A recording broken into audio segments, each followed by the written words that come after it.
ఇంతకుముందే రెండవ ప్రమాద హెచ్చరికను ప్రకటించడం జరిగింది.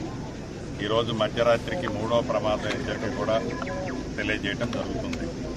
సుమారు రేపటికి 52 నుంచి 54 ఫీట్లు గోదావరి వద్ద వచ్చే సూచనలు చాలా స్పష్టంగా సిడబ్ల్యూసి వాళ్ళు ఇచ్చిన సమాచారం ప్రకారం తెలుస్తుంది.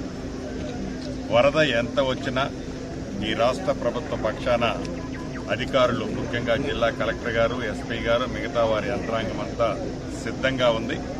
ప్రజలకు కానీ ప్రజల ఆస్తులకు కానీ ఏ నష్టమో జరగకుండా ఉండే విధంగా గౌరవ ముఖ్యమంత్రి రేవంత్ రెడ్డి గారు ఇప్పటికే ఆదేశాలు ఇచ్చారు. నన్ను కూడా ప్రత్యేకంగా దీనికోసమే ఇక్కడికి పంపడం జరిగింది. ఏదో నష్టం జరిగిన తర్వాత పరామర్శించినట్టు కాకుండా నష్టం కంటే ముందే వచ్చి ఏం చేస్తే నష్టం జరగకుండా ఉంటుందో అదన్నీ చేయడానికి ఈ ప్రభుత్వం అన్ని రకాలుగా అధికారులకు పూర్తి సూచనలతో పాటు ఆర్థికంగా కూడా ఫుల్ ఎక్స్పెండిచర్ ఎంతైనా ప్రజల ఆస్తులు, ప్రజా నష్టము జరగకుండా ఉండే విధంగా చర్యలు చేపట్టాలని అధికారులను ఆదేశించాం.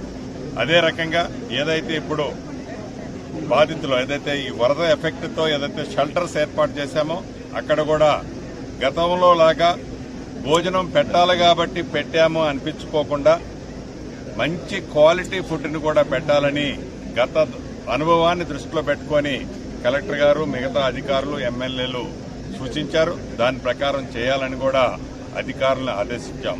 చివరగా నేను చెప్పదలుచుకున్నది ఒకటే, గతానికి ఇప్పటికీ ఆ స్పష్టత, ఇది ప్రజల ప్రభుత్వం, ఇది ఇందిరమ్మ ప్రభుత్వం, ఇది దొరల ప్రభుత్వం కాదు.